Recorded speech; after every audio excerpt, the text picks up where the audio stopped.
I learned something. I hope I learned something. I hope I learned something from the stormy seas, from the brightest days, from the darkest nights, from the sunny days.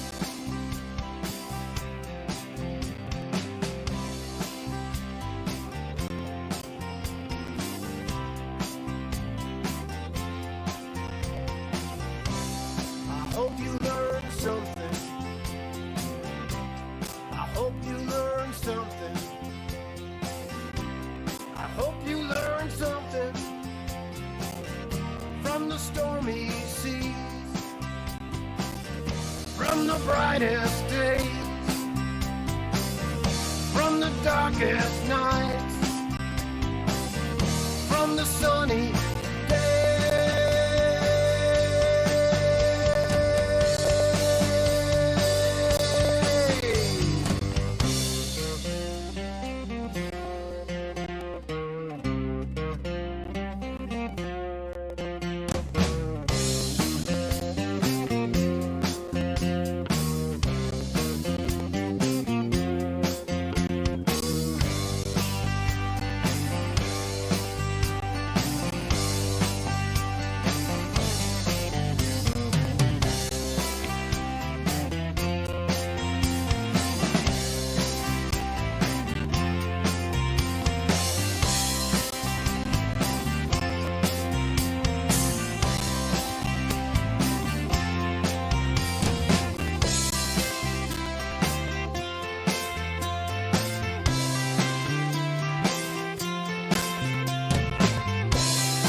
hope we learned something.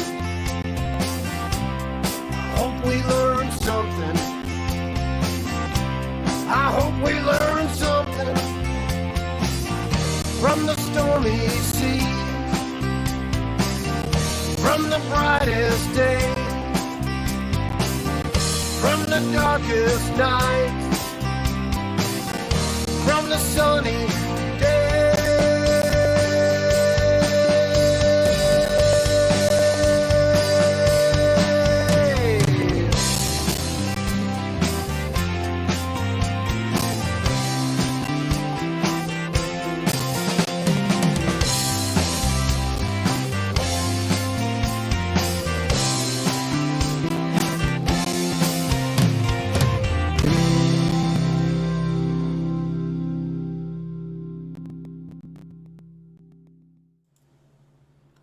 Brian Drower, everyone, with Learning Curve, the title song off his CD that I find immensely satisfying and wonderful to listen to.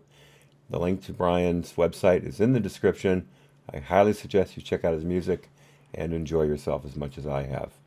Now, let's get down to brass tacks. I am Hat, and welcome to AHNC, All Hat No Cattle. Today we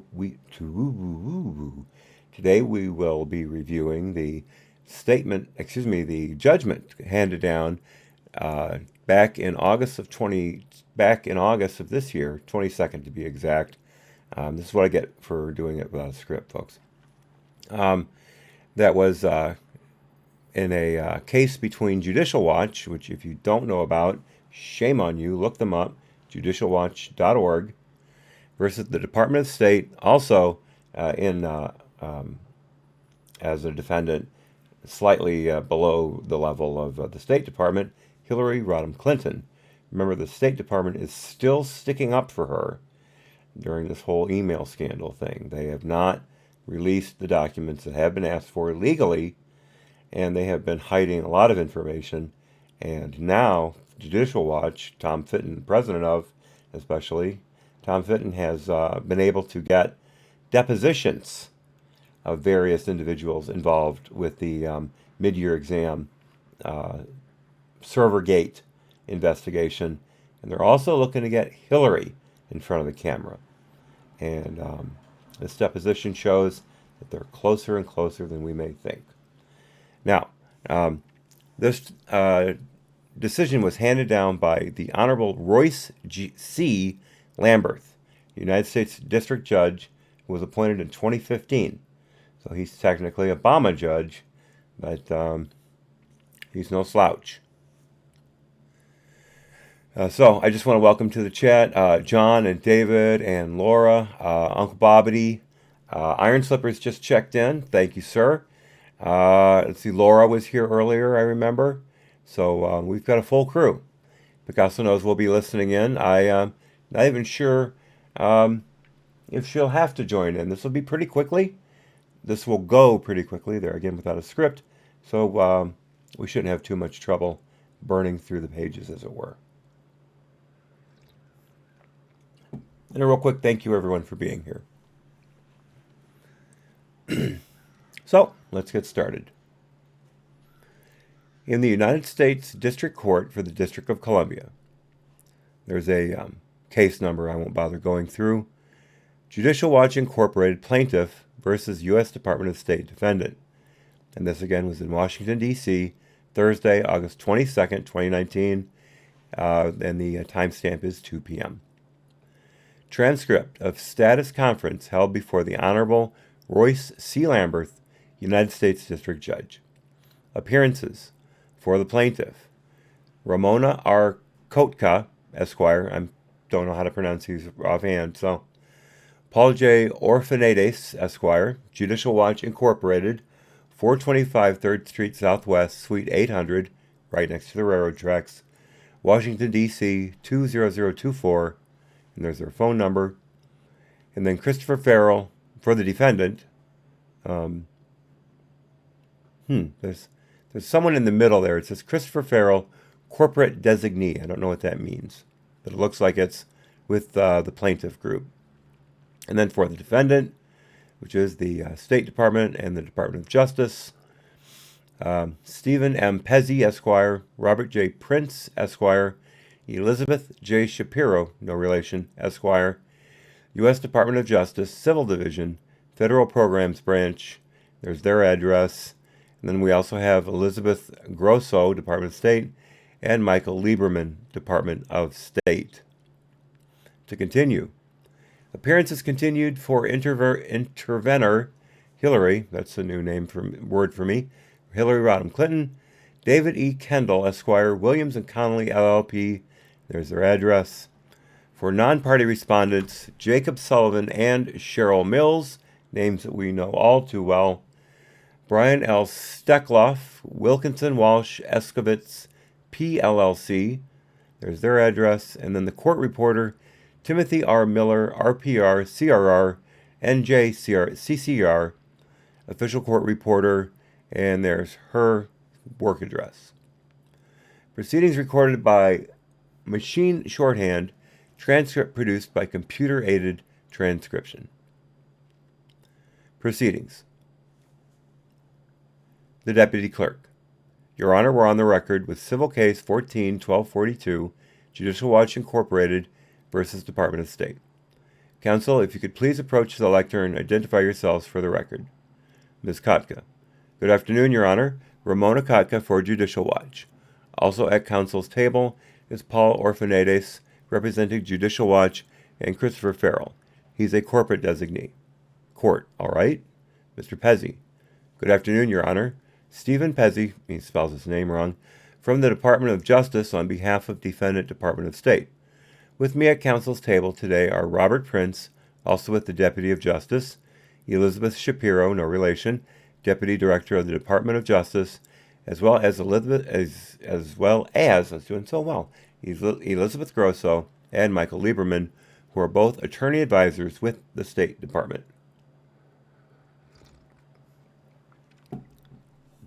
The court, okay. Mr. Kendall, good afternoon, Your Honor. May it please the court. I'm David Kendall here for the intervenor Hillary Rodham Clinton. The court. Pleasure to have you, Mr. Kendall, as always. Mr. Kendall, thank you, sir. Mr. Steckloff. Good afternoon, Your Honor. Brian Steckloff from Wilkinson, Walsh, on behalf of third party Cheryl Mills. The court. Okay, nice to have you. Okay, let me start with Judicial Watch, if you'll tell me where we are in your point of view. Mr. Kaka. Yes, Your Honor. Thank you. The posture at this point in the case, we've completed the discovery that the court had ordered back in December of 2018, and then pursuant to the court's January 15, 2019 order. During that discovery, there are additional new facts that plaintiff has learned that give rise to an additional discovery plaintiff deems is necessary in this case. In our status report that we filed with the court, we identify some of the additional information that's been learned. And if I skip over anything, I just let the court know, please feel free to ask me to clarify. But some of the most pertinent facts that I just want to bring to the court's attention to today are: 1. In December of 2012, the White House counsel's office was communicating with the State Department about a FOIA request from CREW, C-R-E-W, all caps, with respect to Secretary Clinton's emails. Following that, in June of 2013, IPS office, which handles FOIA for the State Department, begins an inquiry into Secretary Clinton's emails. That was brought to the attention by John Hackett, who was deposed in this case, and that's where we have a lot of the factual information that we learned. He's no longer a State Department employee, but back in 2013 he was the Deputy Director of IPS. At the time, fast forward a year, he became the Director of IPS, so he had several roles during this time frame. But in 2013, he saw the photograph that I think a lot of people know of Secretary Clinton holding the BlackBerry in the military plane, and raised questions to him about the BlackBerry use. It was while she was Secretary of State on a military plane, and what that meant with respect to her email use at the State Department. As a result, certain things happened. One was, he alerted his boss, who was Cheryl Walter at the time, but that led to an inquiry by the records officer within IPS. Her name is Tasha Thean, who we did not know of before, and she led an inquiry in 2013 about Secretary Clinton's email use. Okay, so we're going over pretty much what we've known up until now. To continue, just this week, we learned that actually Ms. Thean had published a book called State Department Records and the Elections, in which she details in about 2 chapters about Secretary what she knew at the time. She was there when Secretary Clinton began her tenure at the State Department, and also when she left the State Department, and she finally left the State Department in June of 2014. And I just want to alert the court, and we're happy to supplement the record if the court wishes, with the chapters that are relevant. Obviously, this is a witness that had first-hand knowledge about the facts at issue. But just one quote on page 89 of her book, it says, "I had asked her office several times if she used personal email, and I was told she did not use her email for work." Later on, it says, "I'm aware of at least 6 occasions where staff should have informed Mrs. Clinton of her records requirements. These include 4 records management training sessions, 1 meeting with her aide prior to her tenure, and the final one was when she was leaving the department with the departing officials' procedures." And from the discovery through document production in this case, as well as Mr. Hackett's testimony, Ms. Thean was directly involved with Secretary Clinton's office when they were departing with respect to their records management or records retention prior to departing the State Department. He continues. In addition to Ms. Thean's inquiry, during that summer, as Mr. Hackett described it, they were trying to figure out what Secretary Clinton's email use and what this meant for FOIA. In or around August of 2014, according to Mr. Hackett's testimony, IPS issued a directive not to send any more, quote, "no records located" responses to FOIA requests related to Secretary Clinton's emails, and as Mr. Hackett described, it would be inappropriate if we don't know what this email meant. In relation to that directive, Mr. Hackett identified Patrick Scholl within IPS, and he's also listed as an individual who we would like to question specifically with respect to this directive. in December, now he's interrupted, the court, I should say Judge Lamberth.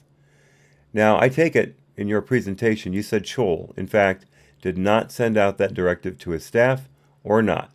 Ms. Kaka, no, that, Judge Lamberth, because at one point I saw that Mr. Hackett, I think, said that he didn't know whether that was ever produced. He didn't have a copy. Ms. Kaka, correct. Judge Lamberth. Judge Lamberth. So is there a copy, or do we know that the email was actually sent to the staff ordering them to do the, quote, no records located response? Kaka, we do not. Lamberth, we don't have it? Kaka, we don't have the record, but that is one of the, Lamberth, okay. Kaka, document requests that is listed in the plaintiff's court. Okay, Kaka, additional discovery. A lot of interruptions there. Court, I'll just say that. To see if there was such an email sent, he's interrupted. Correct. Court, to say, don't do a no records response, quote unquote. Kaka, correct. That's what Mr. Hackett testified to. I read that this morning. He's interrupted. Kaka, yes, he testified that. Court, that he testified that be done. Kaka, correct. Court, right. Kaka, correct. Now, he didn't recall, court, interrupts, he and Ms. Walter both. Kaka, yes, he and Ms. Walter. Now, from my recollection of Mr. Hackett's testimony, Mr. Hackett didn't recall if he had given the directive to Patrick Scholl in writing or not. The court, right. Ms. Kaka, via email. Court, right. I understand that Judge, I've already forgotten. Let me see, where am I at here? I'm at page 8. Let me just go up here, because I keep getting his name wrong, I think, and that's embarrassing. Lamberth. Okay, that's what I thought. All right, and there we are, right back to the bottom. That was easy. Let me go back to Ms. Kaka's previous line. Yes, he and Ms. Walter. Now, from my recollection of Mr. Hackett's testimony, Mr. Hackett didn't recall if he had given the directive to Patrick Scholl in writing or not. The court, right. Ms. Kaka, via email. The court, right. What I was about to say is, it's my understanding that Judge Lamberth is noted for interrupting attorneys to get his points in or to clarify things as they're talking.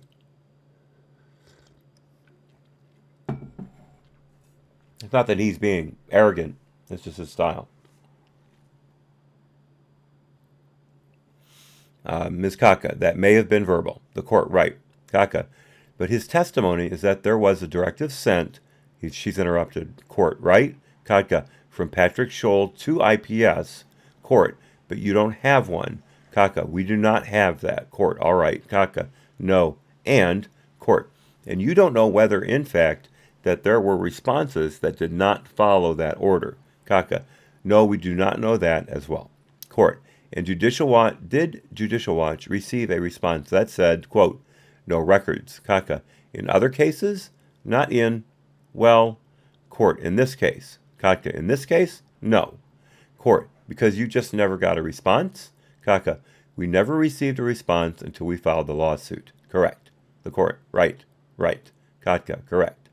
She continues. Then as this is going on, in December of 2013 again, in response to a different FOIA request that was submitted by Gawker Media. I'm sorry, that name just makes me laugh every time when I think about them and how they wound up.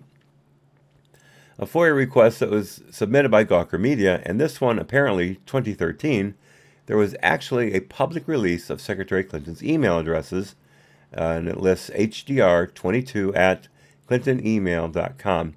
It's probably what age she wishes she was.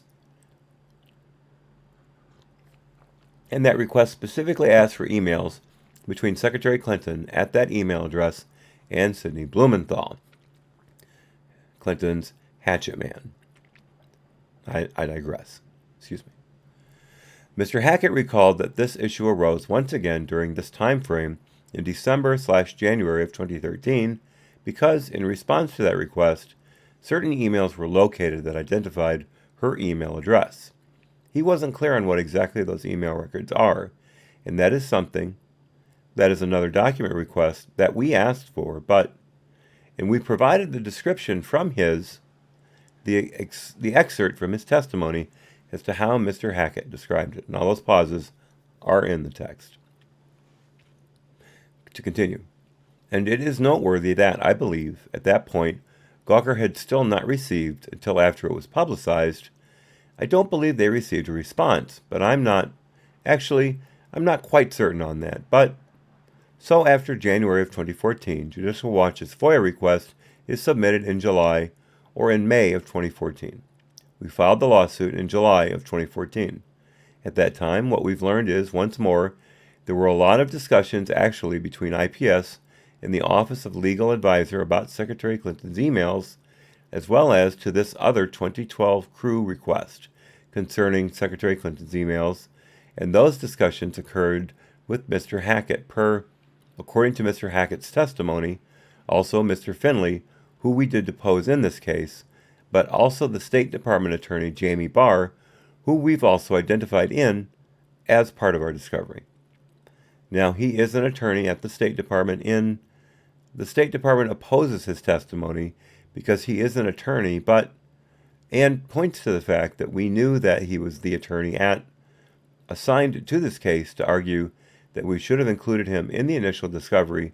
However, the facts that we did not include Mr. Baer in our initial discovery supports our position that we are not seeking attorney-client communications. What we're seeking is his knowledge about State Department, about Secretary Clinton's emails.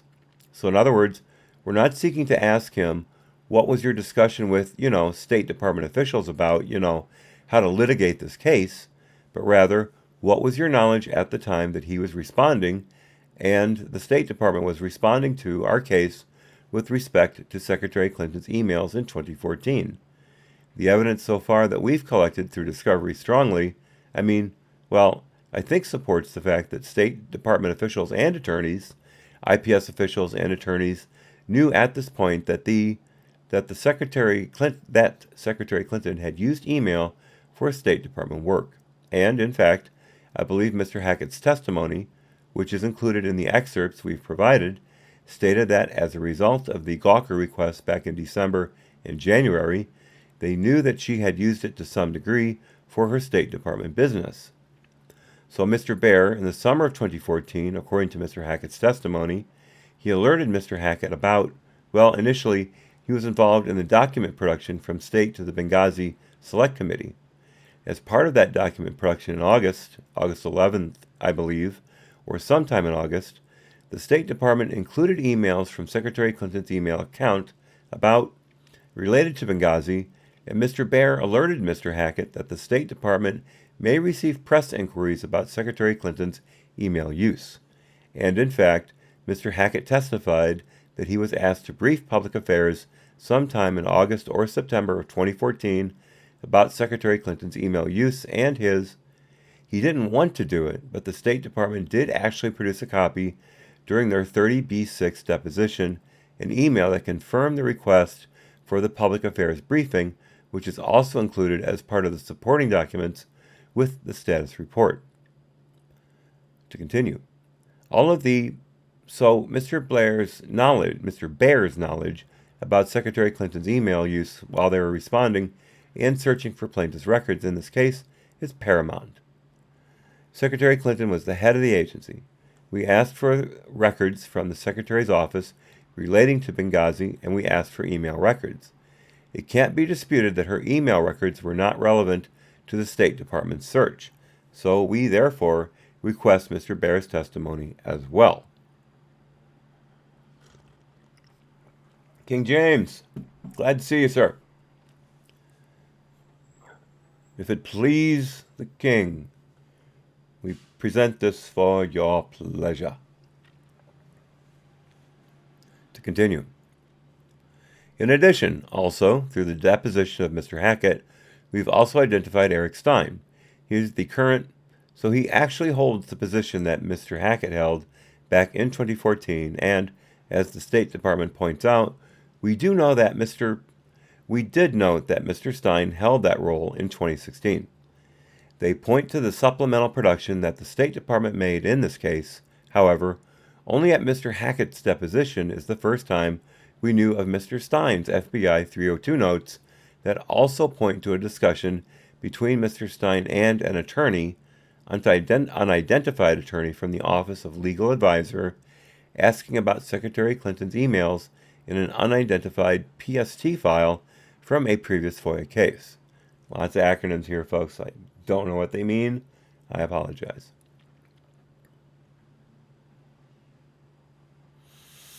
Sorry, I lost my place. Here we are.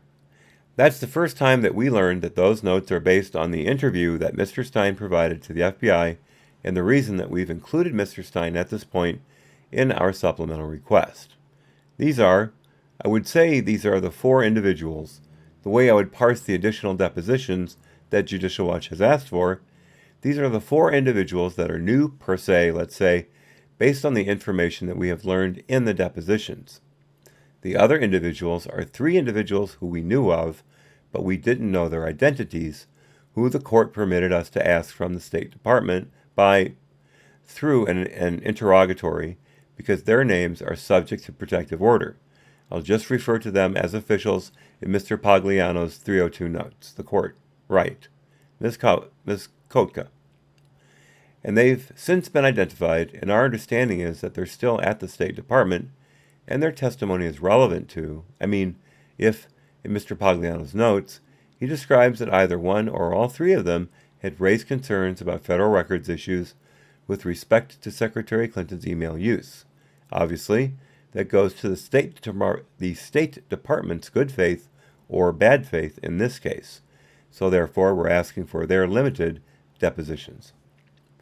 And then initially, when we submitted our proposed discovery proposal in December, we did say that we would come back to Secretary Clinton and Cheryl Mills. It is based on the evidence that the additional facts that we found.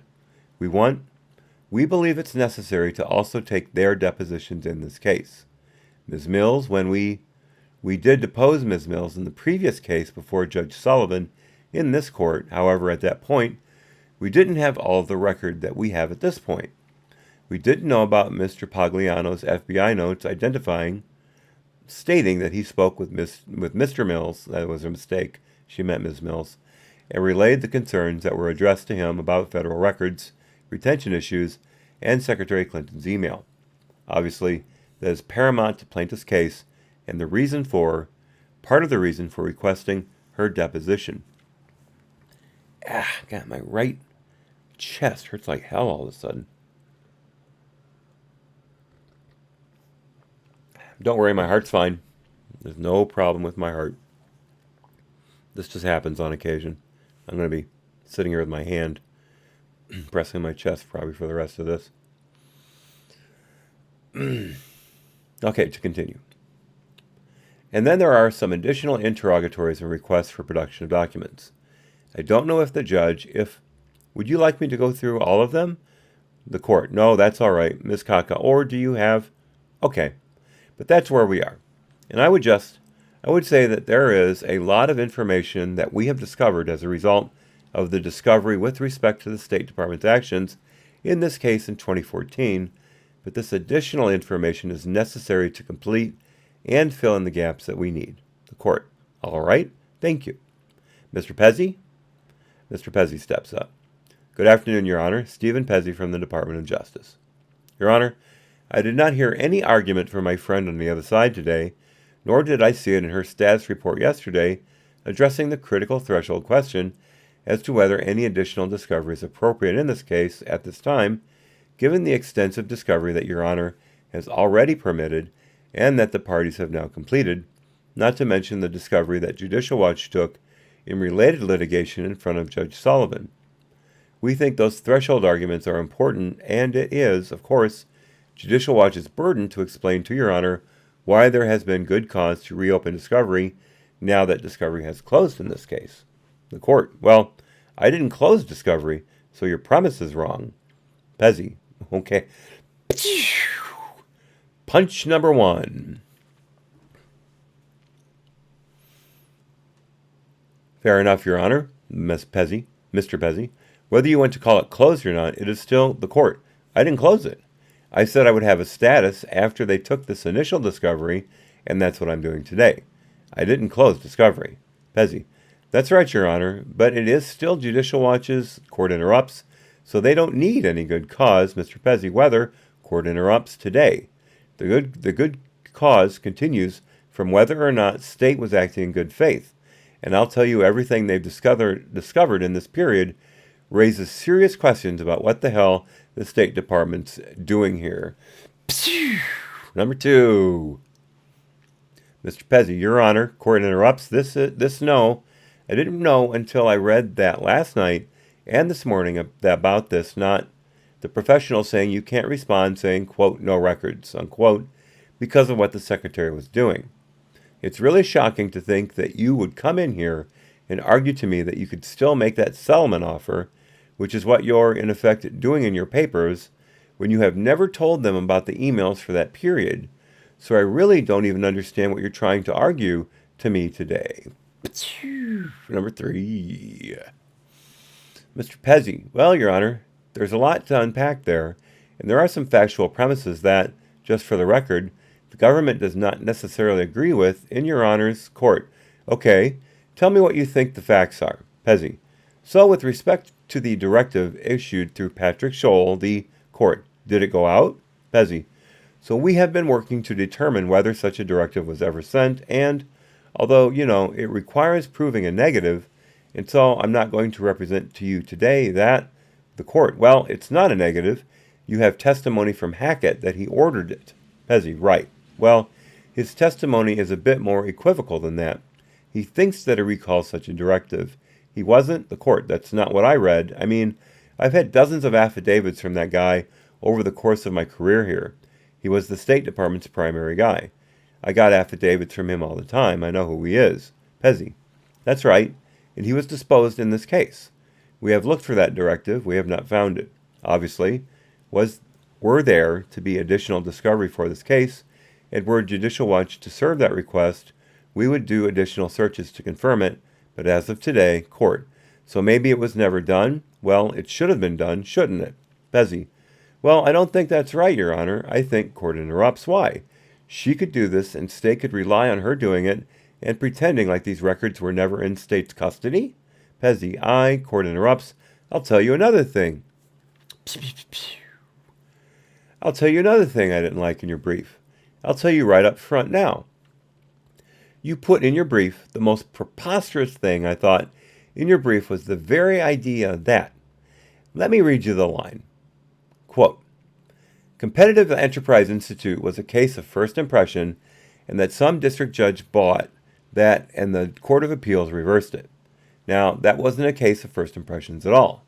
The first impression with me was a case I had involving Ron Brown and the travel records of whether or not, in the Commerce Department, and it was a Judicial Watch case, whether or not the Commerce Department was selling seats on trade missions. And I had a Deputy Undersecretary of Commerce who took a box of records home, and then they gave a no records response, and in the course of that, I found out he had taken the records home, and they said he had no records. Okay, my mistake about the quote. He's not quoting from the text. He's giving his version of it. I'm not saying he's not relating the facts properly. I'm just saying this is the court's version of what Pezzi had written in his motion. I found out he had taken the records home, and they said they had no records. I remember this case. I sent the marshals over, and they got the box at his house, and I ordered them, the marshals, to seize the records, and then I ordered Commerce to process the records. That was the first case. So, competitive enterprise is not the first case of somebody taking the records out of the agency and pretending like they didn't have them, and then giving a no records response like what state did here. You gotta love that. It's really a preposterous notion that competitive enterprise in 2006 was the first one of these. It's offensive to me that you would call that the first case of first impression in competitive enterprise. The Ron Brown situation and what happened there when they finally got the records was, it turned out the Democratic National Committee had to get a certain level of contributions before you could go on a trade mission with the secretary. That practice stopped as a result of the FOIA case. So FOIA can be a very important process to government agencies and to those who are looking at what government agencies are doing. That was the first case that I know about, and it was one of mine. Mr. Pezzi, Your Honor, I think it's important to be precise about the nature of the government's argument and the reason for the Competitive Enterprise Institute citations are in our brief. We're not arguing now, and we never argued in this case that the State Department never tried to rely on that argument in taking any particular action.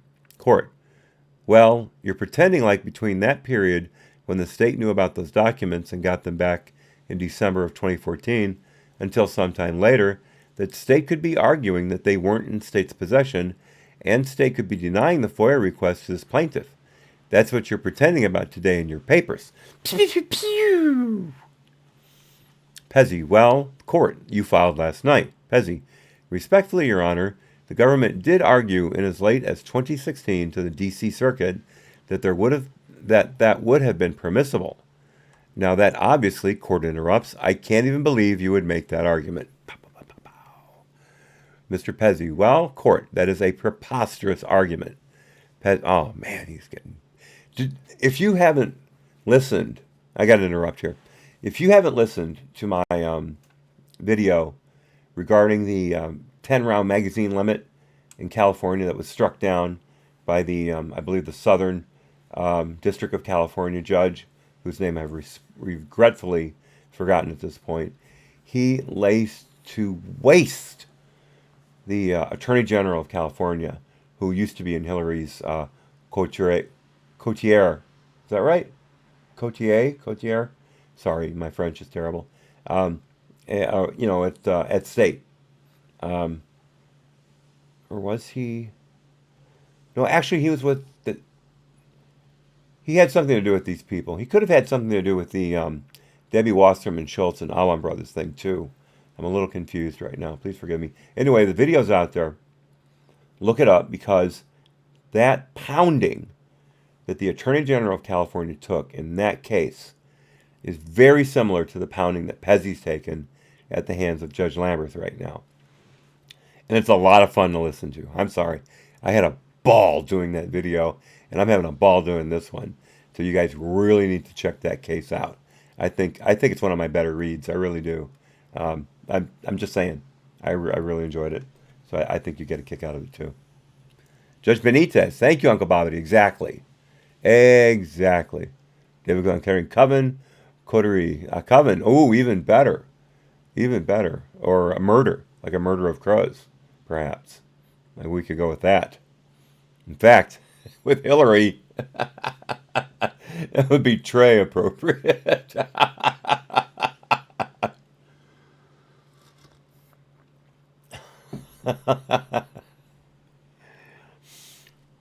Oh, yeah, just real quickly. And hey, Skullcram, welcome. Nice to see you here. Yes, Wisconsin and hunting season. Yep, people go out. The problem with Wisconsin is people will go out into these fields and they'll be 70, 80 yards out and they'll see movement in a tree line and they'll take a shot at it. And of course it turns out to be a hunter or someone walking their dog. That happens a lot. People walking their dog, people getting their mail. I don't like going out into the open woods or open roads and tree lines during deer season, because it can be nasty. It really can. I'm not going to say anything about beer and guns. I would never accuse any of these people of having alcohol in their system without proof positive. But it is Wisconsin, and Jägermeister does see a spike in sales this time of year. Let me just put it that way. Gathering of Clintons, Uncle Bobby, a gathering of Clintons equals a murder of witnesses.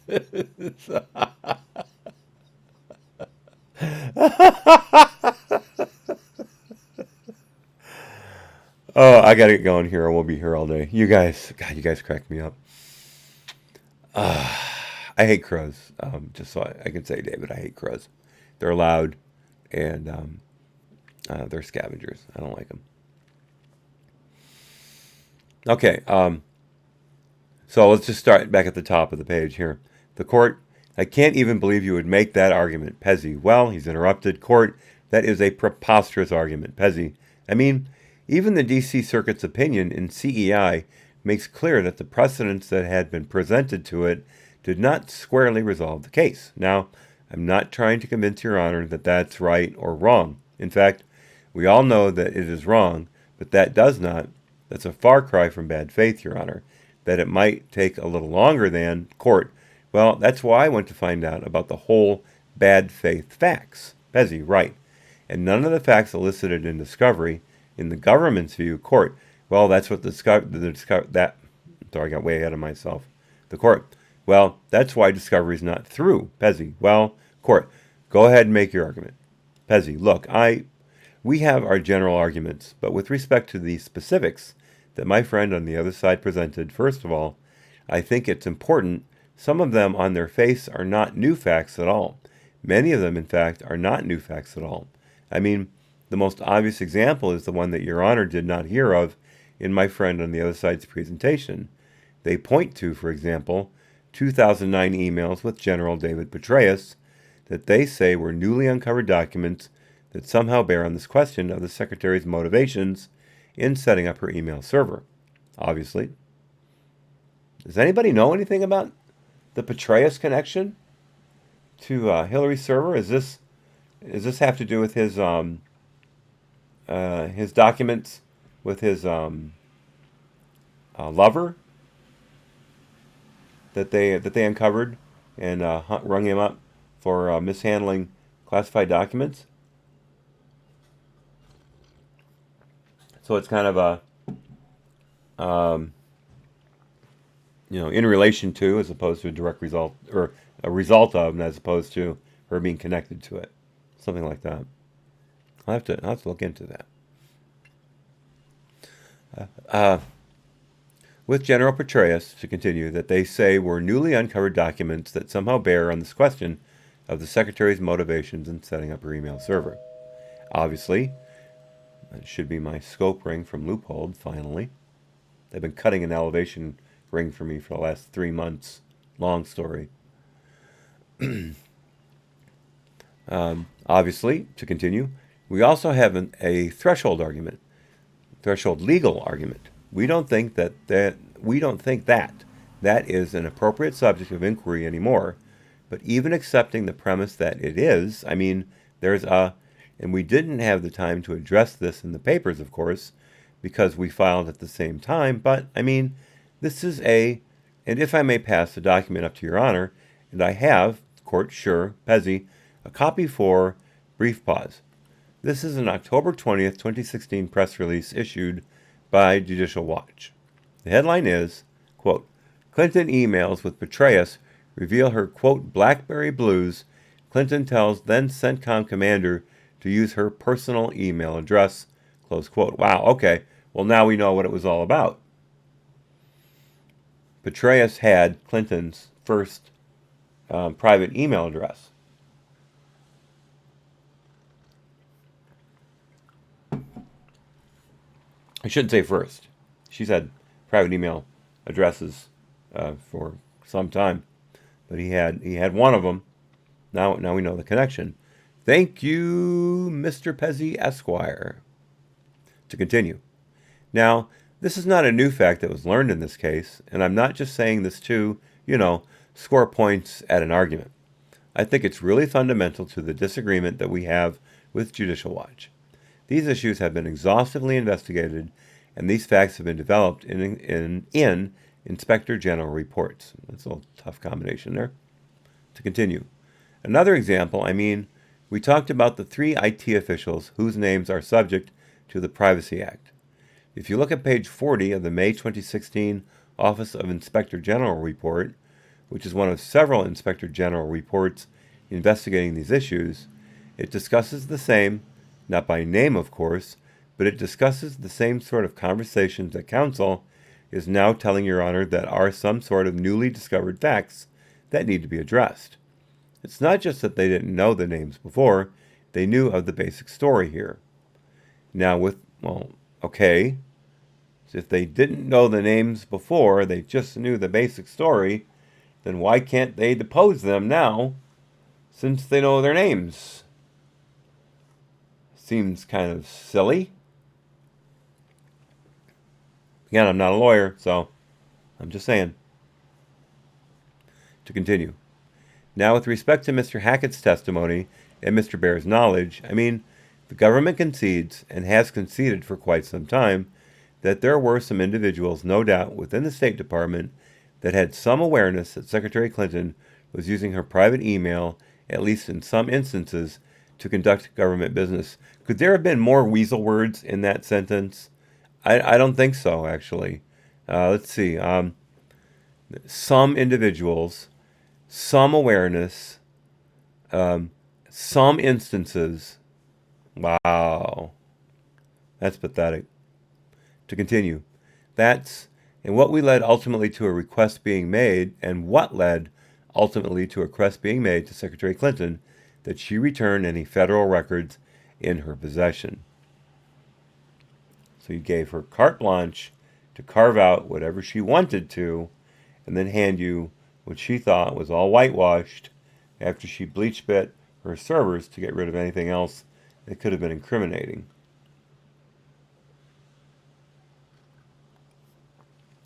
As I like to say, how convenient.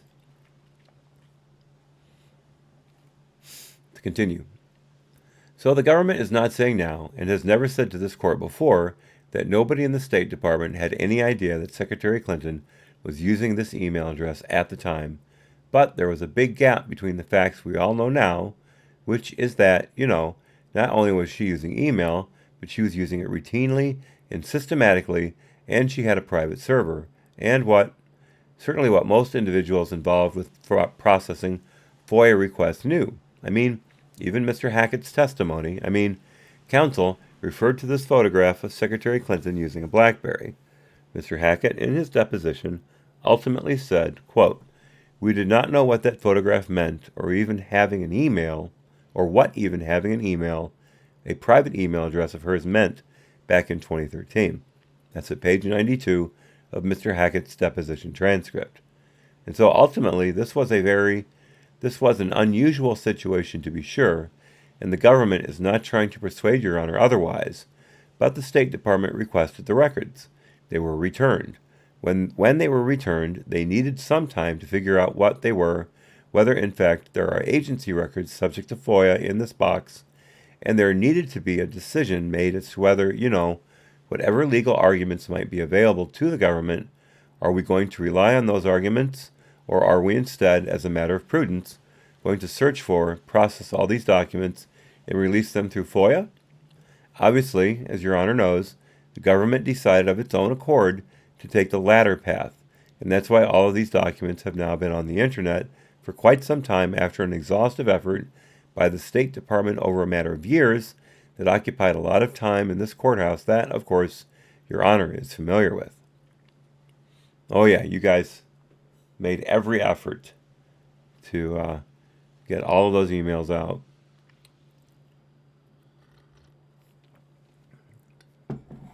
All the ones that Hillary decided she would hand over, not all the ones that she had in her possession. To continue. And so, allegations of bad faith are something that the government takes extremely seriously, and I think it's important that Your Honor is aware of that. And we understand, that Your Honor has concerns with how these records were managed within the State Department over the years, but certainly, and on the government's view, there is no need for any additional discovery on any of these subjects.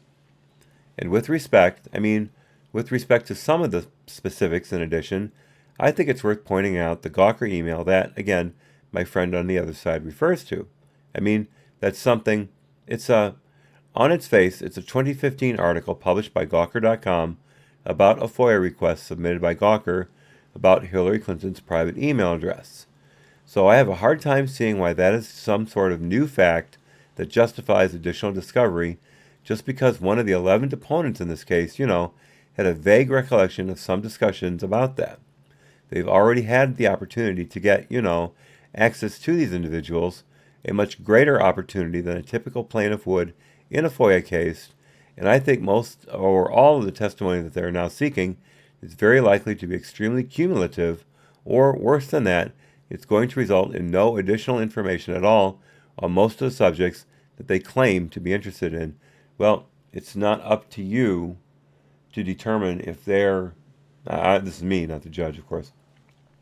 It's not up to you to determine whether or not those depositions will yield anything that you feel responds to the case. It's up to the deponents to give that information, and it's up to the person questioning the deponents to elicit that information. Your speculation as to what they may or may not provide is, in my opinion, irrelevant to what's going on. And so what if their clue was an offhand comment about a Gawker.com FOIA request? It's new information. And since discovery is still open, it's my opinion that they're allowed to follow any new information that the court sees as fit to proceed to. So let's see what's going on there. To continue. I also think it's important to note that the subjects they claim to be interested in, again, we saw nothing in the status report, and I heard nothing today about how any of this discovery is at all tethered to the case or controversy before Your Honor. Their complaint is, has one count, court interrupts. Well, there's one problem with that is, I think, if it's bad faith, they're entitled to attorney's fees whether or not they ever got a document in this case. So I think it would really be relevant to attorney's fees. So I don't think the case is moot in terms of your argument that it's moot, Mr. Pezzi. And we're not arguing that. I mean, we haven't filed a motion to dismiss the court right, Pezzi, for lack of subject matter to jurisdiction, court right, Pezzi, for example. We're not arguing, lots of interruptions again. Pezzi, for example. We're not arguing that the case is moot, and we don't even dispute, actually, that Your Honor, of course, has jurisdiction to explore whether, a party in his courtroom acted in bad faith. The court right, Pezzi. We don't dispute that. The court right, Pezzi. We think there's no factual basis for a finding of bad faith.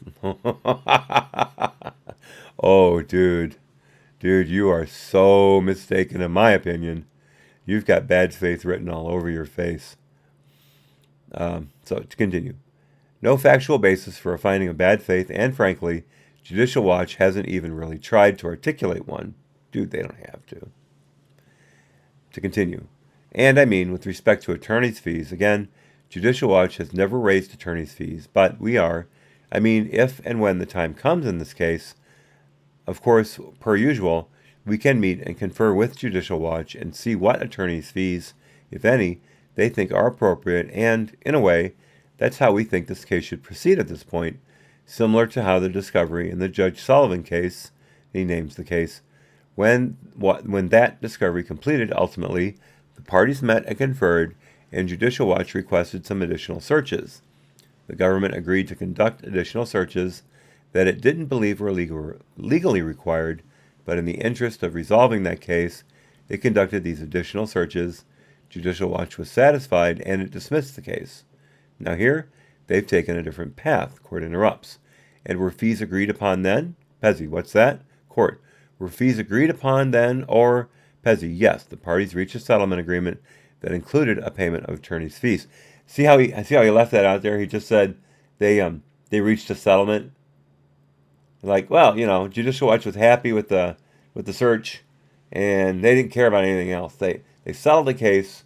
Life is good. Everybody moved on and lived in a blueberry and unicorn fart land. No, they took attorney's fees. And they're going to again, bucko. You just wait.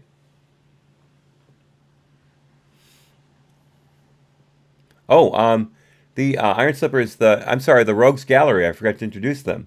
Let me go bottom to top. Bottom here, of course, is Tom Fitton, the director and president of Judicial Watch. Again, judicialwatch.org, for those of you not familiar. And check out their YouTube channel as well. It's got great stuff. In the middle, of course, is, well, we all know who that is. And up at the top here, that is Judge Lamberth. Ta-da! There he is in all his glory. That's a rather sedate picture of him, but I think it does a district court judge justice, if I may fleck that pawn out. Art Buchwald. John, my God, how old are you? Art Buchwald. I have every paperback he ever published. My favorite is Washington is Sinking. But my God, what a genius. What a genius. That man could write.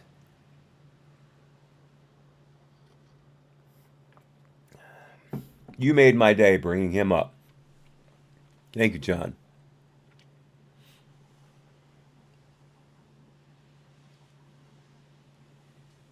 And remember, guys, if you really want to catch my eye, make sure you use that I'll have no cattle banner. Otherwise, it'll slip right by because I'm really trying to concentrate on the text. If I read every word, I tend not to slip up as much. It's when I speed read that I tend to jumble my words. So be sure to use that banner to draw my attention if you need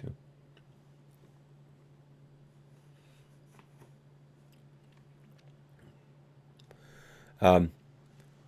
Yes, Pezzy. Yes, the parties reached a settlement agreement that included a payment of attorney's fees. Court. So it all went away? Pezzy. So it all went away. And look, I mean, maybe we would be able to agree on fees in this case. Maybe we wouldn't. If, court interrupts, right. Pezzy, we disagreed. Court, no, I understand. Pezzy, we could brief that in front of your honor, but, I mean, I think I have. I have never had the opportunity. I mean, I joined this litigation team in December of 2018, and I have never been able to discuss with counsel on the other side, certainly not in preparation for this hearing, as to what additional searches they believe are required that we haven't done. That's because you people never do them without a lawsuit, you dummy. To continue. And I mean, I would not be surprised. I don't want to promise anything from the lectern, of course, but we might be willing to conduct additional searches even if we don't believe they're legally required and make exhaustive efforts beyond the exhaustive efforts we've already taken to locate any responsive agency records in this case. And the fact that counsel doesn't even want to discuss that matter, I think, frankly, is telling. And I think what they're really trying to do here is take discovery for discovery's sake, and I don't think that's an appropriate use of the discovery process, and I don't think it's an appropriate use of Your Honor's time. I mean, this FOIA request is actually quite narrow. It's been a long time since we've even talked about what FOIA request was, what the FOIA request was, but there was nothing special about this FOIA request. I mean, there were literally hundreds of FOIA requests to the State Department about Benghazi and the Secretary's emails, dozens of them in litigation in this courtroom. This one asked for talking points provided to Susan Rice, and so the government believes that we have conducted an adequate search. Judicial Watch has had an extraordinary opportunity to kick the tires on that question. I mean, they deposed several of the, career FOIA professionals who were part of those searches half a decade ago at this point. They sent interrogatories to the former Deputy National Security Advisor and the senior White House official who never even worked at the State Department. Let me interrupt here. It's not that they worked at the State Department. It's that the White House was sending and receiving emails through the Hillary's private server, that they knew about it and that they lied about knowing about it. That's what that was all about. Give this guy credit. He lies by omission very well. Let's see, where are we here? To continue. Interrogatories to Ambassador Susan Rice, they deposed in this case, the Deputy Chief of Staff to the Secretary of State, Jacob Sullivan, all about, the talking points and the creation of the talking points. Yeah, and those were very important things. So what's your point? To continue. I mean, FOIA plaintiffs never get that sort of opportunity, and so, none have ever been screwed over like Judicial Watch has by the State Department. Boy, I'm really getting off on nailing this guy. Excuse me. Let me start that sentence over again. I mean, FOIA plaintiffs never get that sort of opportunity, and so I think to come back to Your Honor and say that they need additional discovery on, the adequacy of the search, for example, I don't think it makes a whole lot of sense. I don't think Lambert's going to agree with you, Pezzy. To continue. It also doesn't make sense in the context of, there's been an intervening ruling from the D.C. Circuit on the question of whether or not there are additional steps that the government could take to bring additional Clinton emails in outside from the four walls of the State Department, and that is, that case is captioned Judicial Watch v. Pompeo. It is the same parties, and that was a ruling issued against Judicial Watch, and they did not seek en banc rehearing. They did not petition for review at the Supreme Court. That matter is closed, and it is binding on Judicial Watch as a matter of collateral estoppel. And so if there's nowhere else the government could search for Clinton emails outside of the four walls of the State Department, it's not just the emails anymore. It's the lying about the emails, Pezzy. There's that added component to it now. And to continue. Outside the four walls of the State Department, I think discovery on, a wide-ranging inquiry of what sort is inappropriate, but again, if there are specific searches that they think we should have done, we're happy to discuss it, and we might even be happy to do them, but that at least would be an inquiry tied to the, the one claim in their complaint that's before Your Honor, court. Let me ask you one other question that is not raised by Judicial Watch, but is raised by my admiration for Senator Grassley. At the hearing on my successor when I stepped down as Chief Judge, Judge Cooper was named by President Obama to my spot, and I accompanied him to his hearing before the Senate Judiciary Committee. And Senator Grassley, upon my being introduced to the committee, made some very nice comments about me and my career here. And so I would repay the senator by saying some very nice things about my admiration for him. He released on Friday a report in which he had some very troubling information about a guy named Gambetta. I think we all remember Gambetta, who had been one of the contract employees on the Clinton emails, and he and the senator who chairs the Homeland Security Committee released in the Senate this report Friday, and the gist of it was that Gambetta had said, I guess, that he had created a dummy email account with all of the Hillary Clinton emails in it in a different name, and the FBI investigated that to see whether or not the Chinese had ever hacked into it. They have determined that the Chinese hadn't, but that the FBI never told the State Department about that account, and that the emails were not given over to State, could have been obtained from that account, but the FBI never told State about it. So it leaves out in the open whether there are other emails that the State could have obtained, but nobody ever bothered to tell State about them. I don't know the status of that, and I'm sure you don't either, but that did occur to me that would be a problem for me as to whether an adequate examination of that circumstance occurred, and, assuming that Gambetta deleted them, as he said he did before he took the fifth, I guess, whether or not the server that they were on or whoever maintained the server, whether they can be reconstructed from, by that, I don't know. And I don't know if State knows, but if State was never told about it, obviously State doesn't know, and then that gets to the question of where you and I started, of what obligations State might have if no one ever told them. Pezzy. Look, Your Honor, I don't pretend to know all the details of that story, but I can tell you, even if accepting the factual premise that all of those things happened in the exact way they were described, even accepting something even worse than that happened, the D.C. Circuit has already ruled against Judicial Watch on the precise question of whether there are additional steps that the government can take to recover additional emails. Court interrupts. Well, I don't know about that. An unpublished opinion from the D.C. Circuit? Pezzy. It is an unpublished, it's in the federal appendix, but it doesn't matter for the purposes of this case because it's between the same parties. If it doesn't matter, then why do you keep bringing it up? That seems to me to be a valid question. To continue. So it's Ray Justica. I have no idea what that means. Pezzy, yes, it is. Yeah, collateral estoppel, I think. Court, collateral estoppel, Pezzy, would be the term that applies in this instance.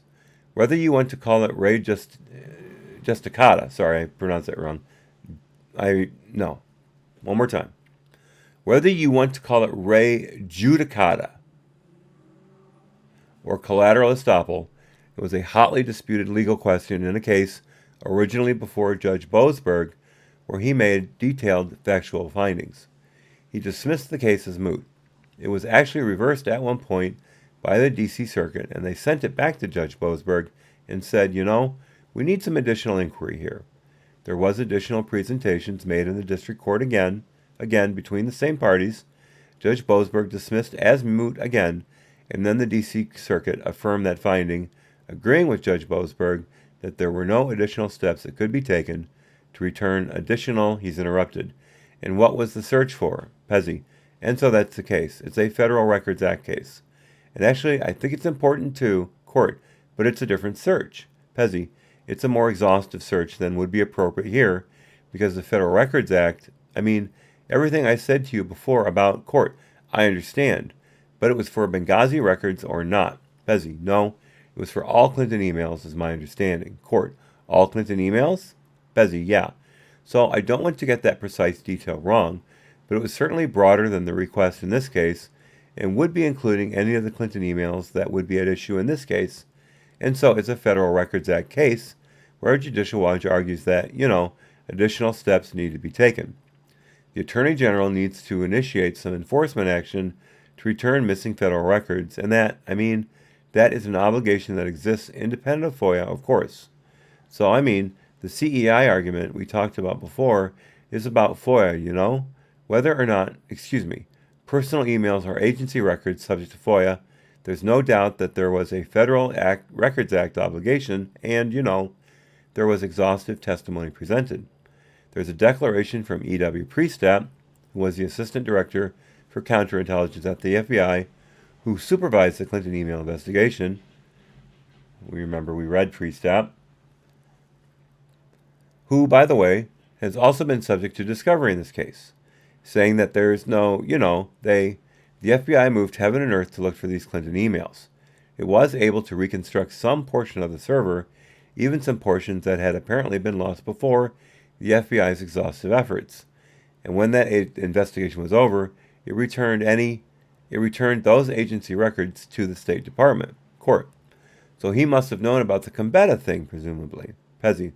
I assume that the FBI knew about that and more, Your Honor. And, obviously, the FBI investigation is a whole nother story that only has tangential relevance to this FOIA case.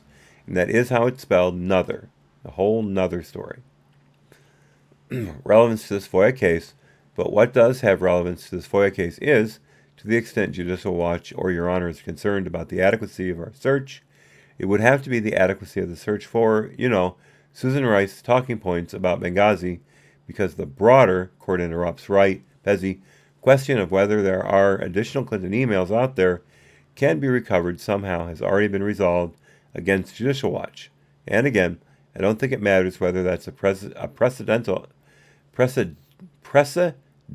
not presidential, but precedential opinion, or an unprecedented opinion, given that it's between the same parties. Court, all right, Pezzy.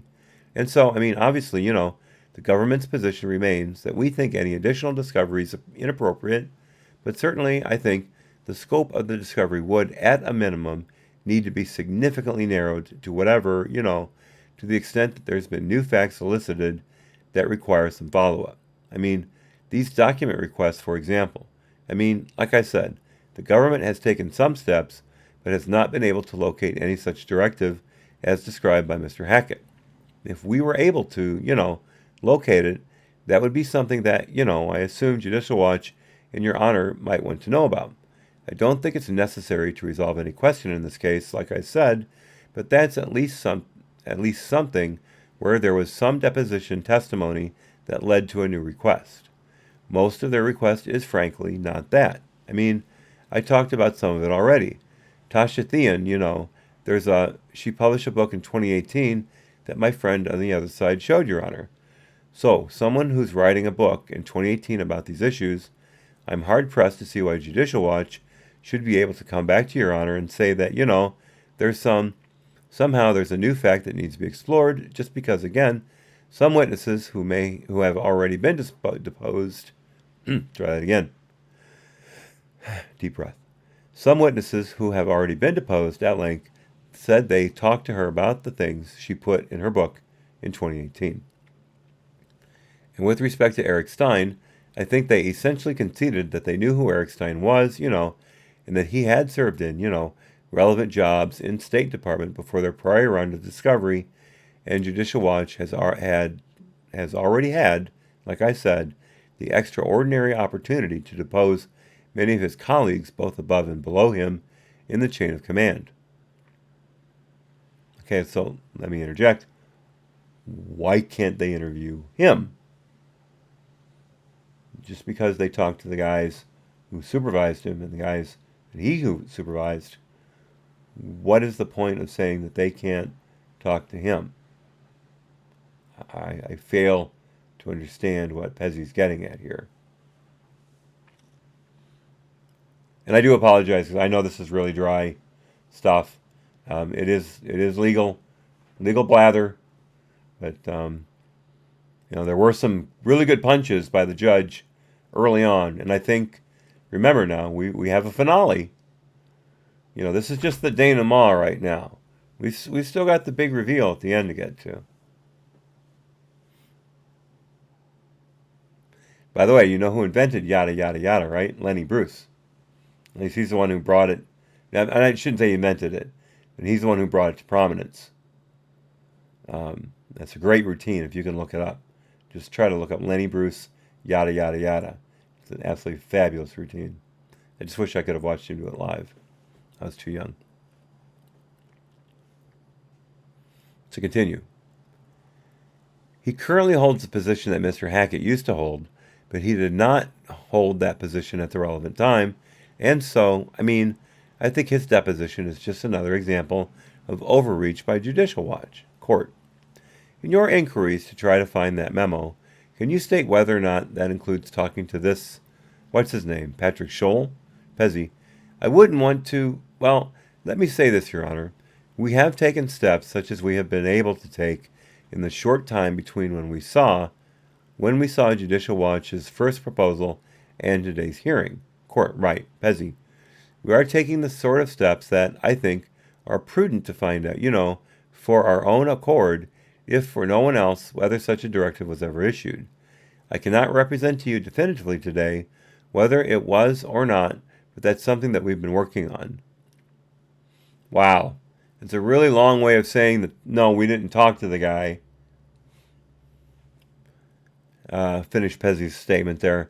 I will also tell you, court interrupts, but you've never seen it. Pezzi. I have never seen such a directive. Patrick Scholl, I think it's important to note, he was the head of the office within IPS, Information Programs and Services, that handled requests that were not in litigation. Court. Right. Pezzi continues, and so that is not to this request at all. This record went into litigation shortly after Judicial Watch. Time to take a drink.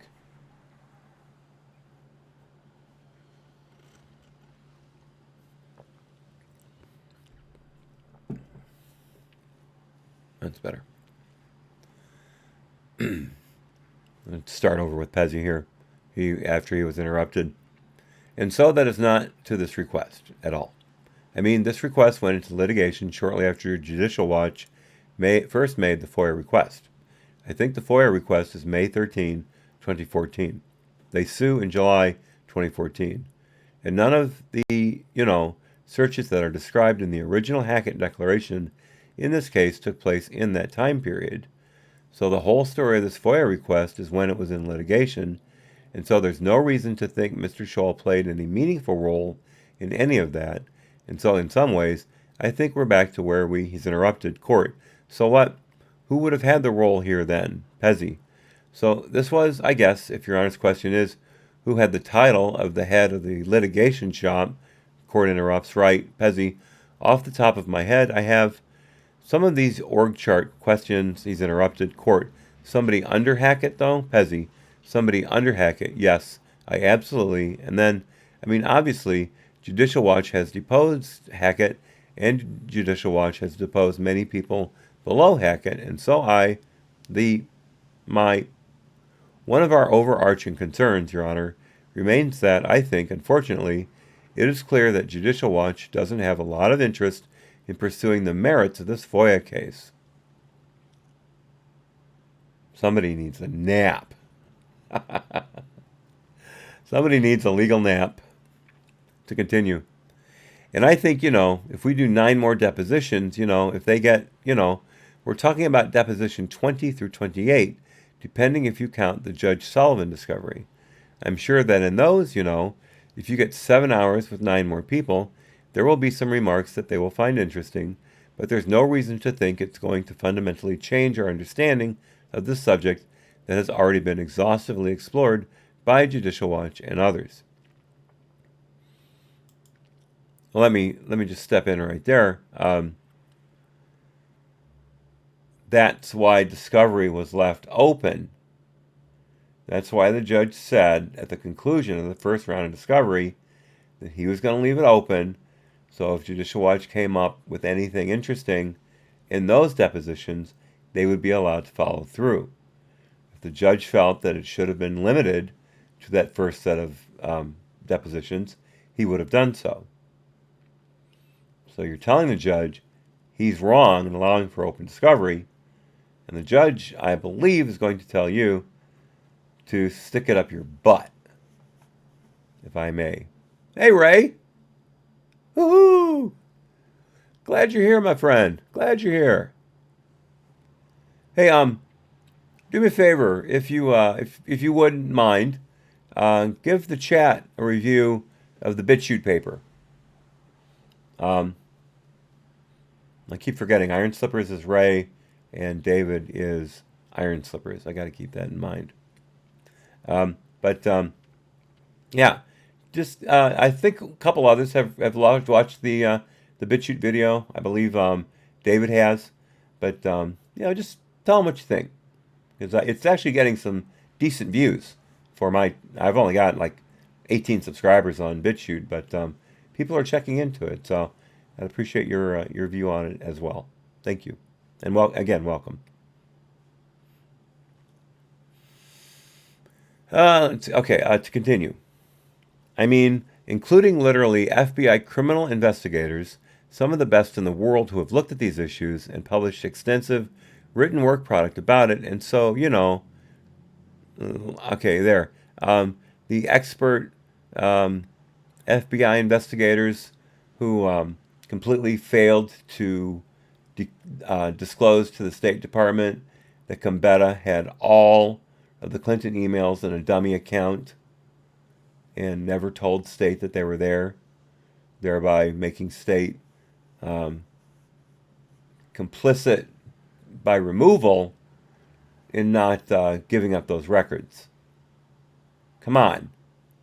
I love how they, lean and then detract from the FBI depending on how it goes in their favor or not.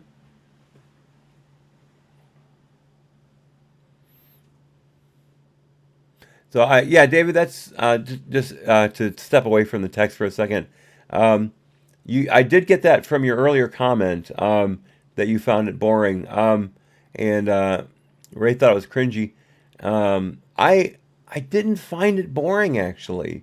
I found it to be fascinating. The only comment I think that I made about the document itself, or about the content itself, was that Epstein had a very controlling and specific way he wanted things done. And I think that made things a bit repetitive, but the shock of him doing it to different girls, so many different girls, I think is what kept me going. I think all the redactions made it very difficult to listen to, though. I had to say blank and redacted so many times. I think I said those words in my sleep. Yeah. Okay. David. I apologize, David. I really, really have a knack for misreading the chat. So I apologize.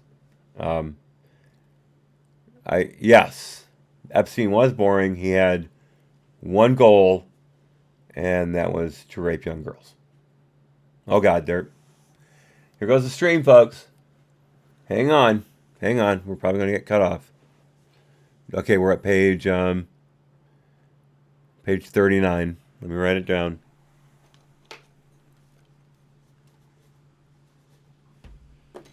Sorry about that, folks. Thanks for the clarification, David. Sorry I made you have to do that.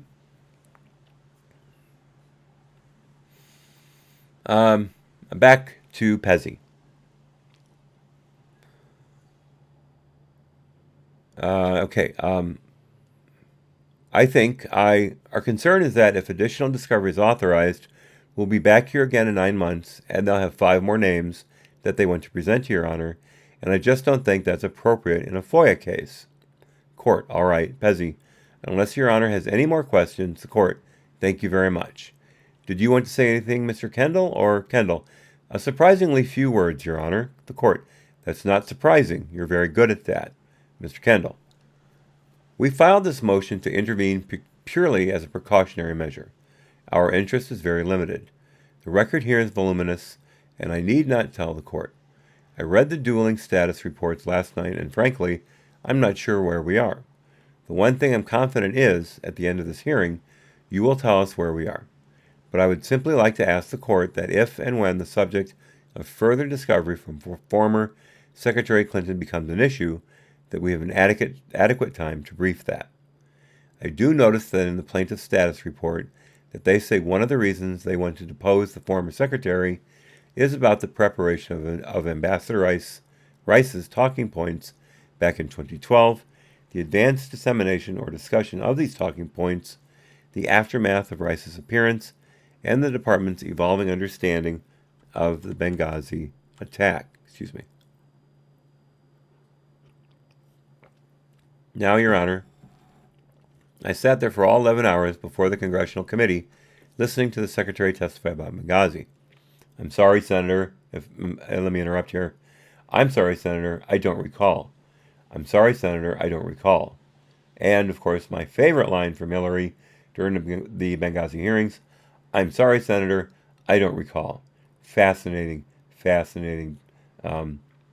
testimony by the Secretary. To continue. I think if we're going to address the issue of propriety of additional discovery we just need to understand this record. So I would request, respectfully, that we get 30 days from today, I don't know what kind of schedule the court is going to propose, but if we can have 30 days, I think we'll be prepared to master the record. I won't have to tell my professional liability carrier, court. I'll make sure you have an adequate time to Kendall. Thank you, Your Honor. Court. If we're going to get to that issue, Kendall, I have nothing else. Gotta admit, I don't like who this guy works for, but you gotta like his style. The court. Ms. Mills, need to add anything, or do you want to be on the same kind of schedule? Mr. Steckloff. The same schedule, Your Honor. The court. All right.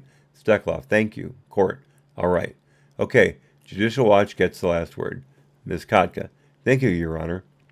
I'd like to address a few points that were raised by opposing counsel here. No, she doesn't say my friend on the other side. Let's continue. One is Judicial Watch's interest in the records that it requested initially in this case. It is, court interrupts. Let me ask first. Did you know anything about the Gambetta issue? Maybe you already know all about that. Ms. Kotka. No. No. When the report came out, there was another IG report that had come out on Friday.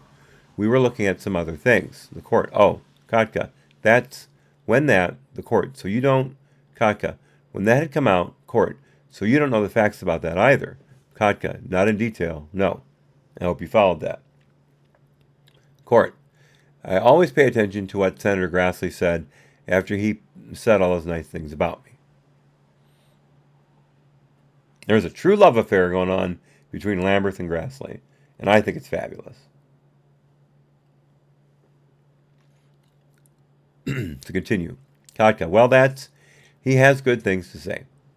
But with respect to Judicial Watch's interest in this case, it is not all correct to state that Judicial Watch has, does not have an interest in receiving the records it requested 5 years ago. Initially, as of last night's filing is the first time that the State Department has stated on the record that it will produce the records, that the State Department still has to search from the records that were returned from Cheryl Mills, Uma Abedin, and Jacob Sullivan. That issue had come up before when the summary judgment briefing was being done in 2015.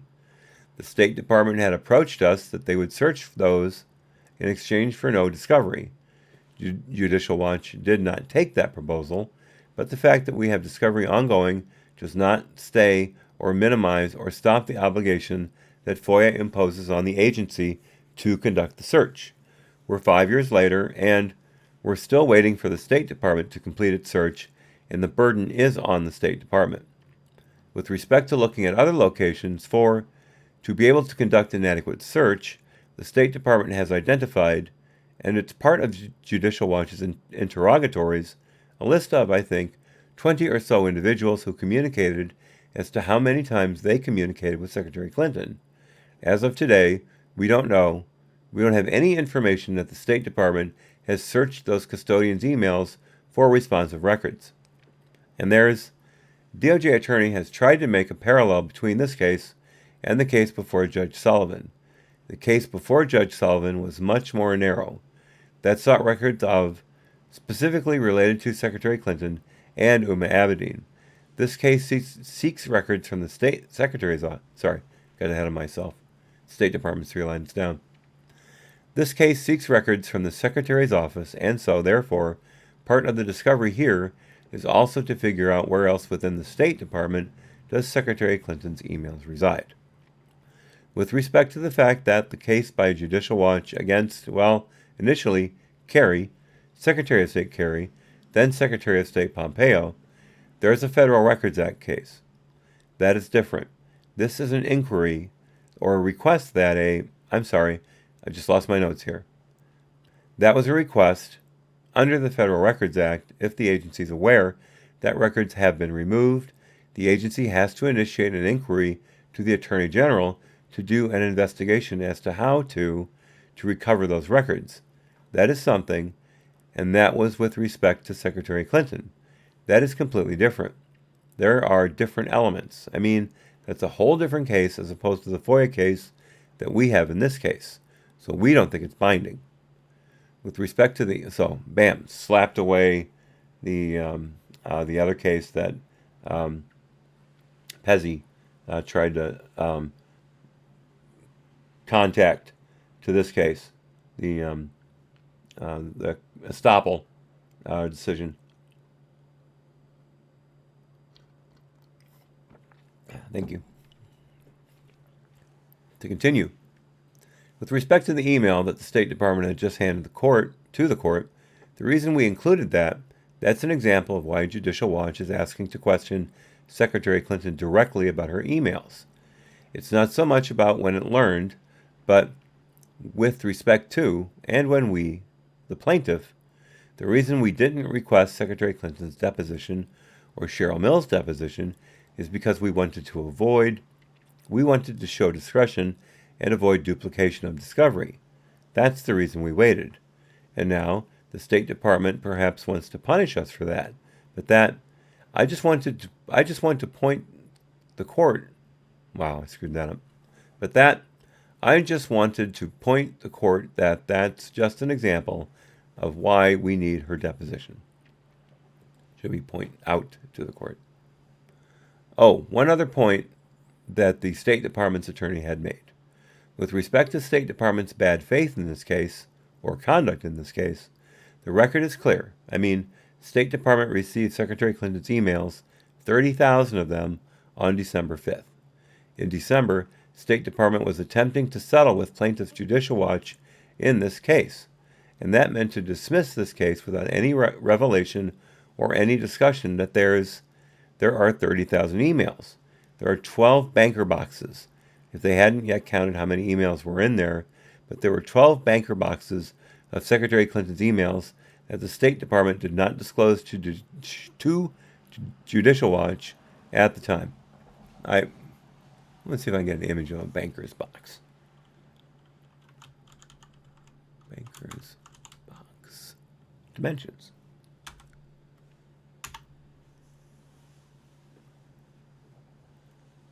Oh, okay, yeah. A records box, a document box. We're all familiar with those. Yep. Okay. No problem there. I thought maybe it was larger, but that's a standard documents box. We've all dealt with those. Now we know. Just finish up there. There were 12 banker boxes of Secretary Clinton's emails that the State Department did not disclose to Judicial Watch at that time. Having a hard time saying judicial. So there's a brief pause, and then Kaka says, "I think that's all I have." The court, Kaka, unless the court has any questions. The court, no. Pezzi, briefly, Your Honor. Court, all right. I have to give her the last word, but you can go ahead. Pezzi, I'm sorry, Your Honor. I'll be very brief. I doubt it. To continue. There's a lot I could respond to there. There's just only one thing that I think is very important that the government respond to, because I think it was left inaccurately stated at the prior hearing, and I want to be sure it's absolutely clear about this. On December 5th, 12 bankers' boxes of Secretary Clinton's records were returned to the State Department, but the idea that somehow settlement negotiations in this case were designed to, I guess the inference is that somehow there was an attempt to scuttle scrutiny of the Clinton email issue by settling this case. That's the whole point, dude. That's the whole bad faith point. Excuse me. To continue. We were in the process of responding to Judicial Watch's request for a search declaration. This is at the time in which there has been no factual review of the boxes yet, let alone any determination that they're agency records. And once those determinations had been made in January and February, and this is all in the Hackett testimony, among others, then we notified Judicial Watch and the court that additional searches needed to be conducted. There were, as Your Honor knows, there were hundreds of FOIA requests, dozens of FOIA requests, and dozens of FOIA cases in litigation on these subjects. So unless we were trying to settle them all, the idea that there was an attempt to settle this case in bad faith, I think, is fantasy, and there has been certainly no evidence in the record to support that. Completely disagree with you there, Pezzi. Continuing. And I am confident there will never be any evidence in the records to support that, and I just think it's important to make that clear for the record. Court. All right. I'm going to take a short recess and decide the scheduling issues. Deputy Clerk. All rise. The court will now stand in a brief recess. And there was one.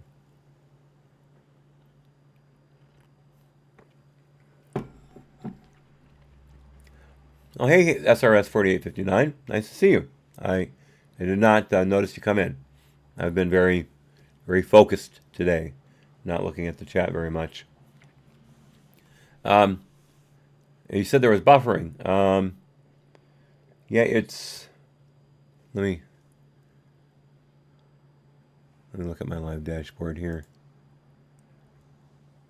It's showing we're good. So for the moment, looks like we're clear.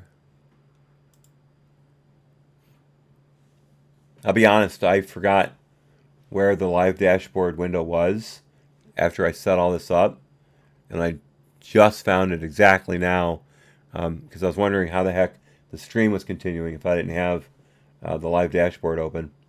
Now I know. Okay, we come back. Here's Judge Lamberth with his ruling. All right. First, let me clarify the government's misunderstanding. We're not reopening discovery here. Discovery never closed. Back in January, I said, quote, the court will hold a post-discovery hearing to ascertain the adequacy of state searches to determine if Judicial Watch needs to depose additional witnesses, including Hillary Clinton or her former Chief of Staff, Cheryl Mills, and to schedule dispositive motions, unquote. Okay, the emphasis in there was mine. To continue. So June 19th was a checkpoint, not a finish line. And whether Judicial Watch previously knew about some of the other individuals it now wants to depose is besides the point. That ran out fast. Okay, excuse me. They tailored their initial discovery request to the facts and questions then before the court. Now we know more, but we have even more questions than answers. So I won't hold it against Judicial Watch for expanding their initial discovery request now. Remember what got us started down this path in the first place. In late 2014, early 2015, at least some State Department officials knew Secretary Clinton's emails were missing. They knew Judicial Watch didn't know that. They knew the court didn't know that, but the department pressed forward trying to settle this case. So I authorized discovery into whether these settlement efforts amounted to bad faith. Here it comes. Now the government says, quote, there is simply no factual basis to justify any further discovery on that subject, unquote. But Judicial Watch's most recent submission lays out the following. These are internal quotes. It appears that in the middle of 2013, State's Office of Information and Program Services launched an inquiry into Clinton's email practices. It appears that in August 2013, that office directed FOIA responders to stop issuing, quote, no record located, unquote, responses to FOIA requests for Clinton's emails. And I believe that's the statement that they have not been able to produce. The State Department, the Department of Justice, has not been able to produce. The one they keep saying, we think someone said it, someone said it, but they've got no record of it actually being published, which means if it wasn't published, then the State Department was still continuing to roadblock any FOIA requests about Clinton's emails. That statement to stop issuing no record located, if they could find that, that would take away part, at least, of the bad faith argument by Judicial Watch, but I don't think it would conclusively rule that against them. Just saying, again, not a lawyer. Not a lawyer. To continue. It appears that by the summer of 2014, this is Lamberth with internal quotes from Judicial Watch's arguments. It appears that by the summer of 2014, State knew a large volume of Clinton's emails had never been searched, potentially violating FOIA and record management obligations.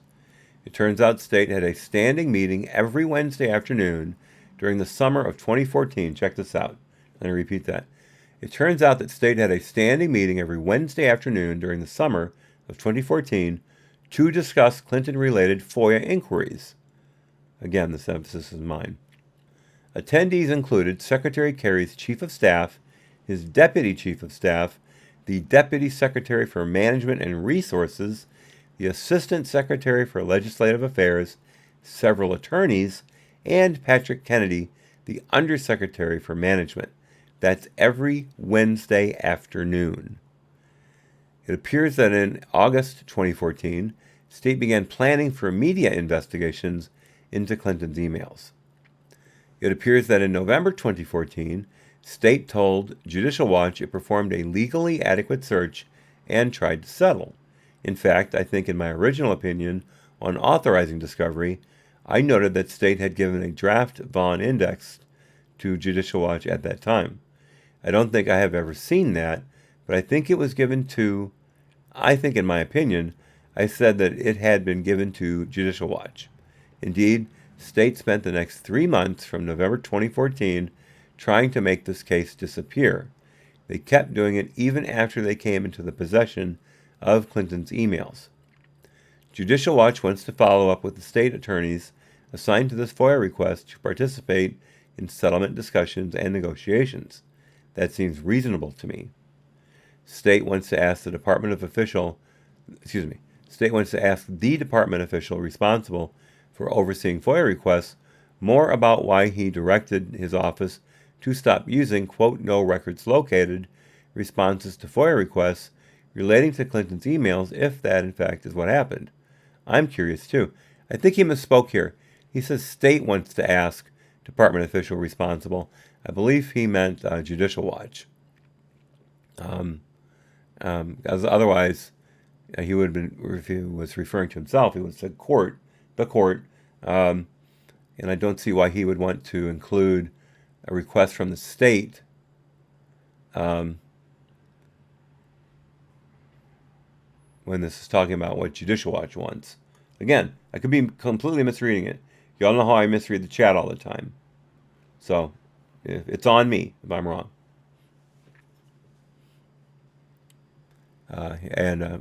I'm curious too, says the judge. To continue. They want to ask the current department FOIA overseer more about what went on in those weekly 2014 meetings. I look forward to hearing what he says. They want to ask the Justice Department attorney who led the settlement negotiations to divulge when he learned Clinton's emails were missing. He must answer. Another reason we had this initial discovery was to see if Secretary Clinton intentionally attempted to evade FOIA by using a private email. When Judicial Watch deposed the deputy director who oversaw state's FOIA responses, he recalled an instance when, his office found an email from Clinton's private account and the public affairs team said, "Remember, you're not supposed to use that email. How can you spin that?" I agree with Judicial Watch that it's worth deposing the State Department records officer who personally reviewed archiving procedures with Secretary Clinton and her departing staff to see what they discussed. I also think Judicial Watch is justified to seek more information about how Secretary Clinton ultimately determined which emails were public records and which were private. That means they either get to depose Hillary in person or she's going to have to answer written questions under the penalty of perjury. Felony perjury. Booyah! That's huge. That's worth all that stuff we read from Pezzi. All that blah, blah, blah, blah, blah, yada, yada, yada, as you guys put it so well. Boom.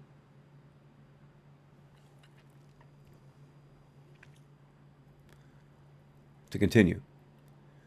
The judge says, the final reason I authorized discovery was to determine whether state had adequately searched for records responsive to Judicial Watch's FOIA request. Now the government seeks to duck behind an unpublished D.C. Circuit opinion from 2018, holding the government has already taken every reasonable action under the Federal Records Act to retrieve Clinton's 30,000 missing emails, and no imaginable enforcement action could recover any more. Again, emphasis mine. But just last week, the Senate Finance and Homeland Security Committee released documents revealing Clinton IT aide Paul Gambetta copied all but 4 of the missing emails to a Gmail account that does not appear to have ever been reconstructed and searched. The court thinks Judicial Watch ought to shake this tree. Aha! Someone earlier, who said that? Someone earlier said time to shake this tree. There it is, Ray. Ray, very nice, sir. I found it. At 3:01 p.m., let's shake some trees. Very good, sir. You were way ahead of the game there. To continue, and the judge says, and the court agrees with Judicial Watch that it should talk to 3 never-before-deposed state officials who raised concerns about Clinton's private email use all the way back to 2009. There is no FOIA exemption for political expedience, nor is there one for bureaucratic incompetence. Tell that to James Comey, Judge. To continue. The government also tries to say this court, I believe he should have said the court, so there's a sick there, is no longer presents a live controversy. This is wrong. Judicial Watch can still obtain fees if they prove agency bad faith. Oh, I'm sorry. No, it's not. He shouldn't have said the court. He should have said this case instead of court. I got it now. Okay. To that last sentence over again, Judicial Watch can still obtain fees if they prove agency bad faith. Again, I think that's a slam dunk. To continue. I'll close with this. When I authorized discovery back in December, I described my goal: to rule out egregious government misconduct and vindicate the public's faith in the state and justice departments. That's still my goal today. It isn't a case I relish, but it's the case before me now, and it's a case of the government's making. The court authorizes Judicial Watch to take the additional discovery described in its status report, except for deposing Secretary Clinton and her Chief of Staff, Cheryl Mills. I will give their attorneys 30 days to file any additional opposition to their depositions, and 10 days thereafter for Judicial Watch to file any reply, and I'll issue a separate ruling on that. Okay, and that's what what's his name, Kendall, I think it was, when he stood up. That was his argument, that if Secretary Clinton and then the other lawyer for Cheryl Mills, he also went along with that if the court decided that Clinton was to be deposed, then they would have 30 days to respond. And so that's what the court's giving them. He's agreeing with their proposal. So it's not a blow to Judicial Watch by any means. I think the court has shown a complete willingness to see Clinton and Mills deposed, and I have a feeling in a month and a half we're going to be rewarded richly with that decision.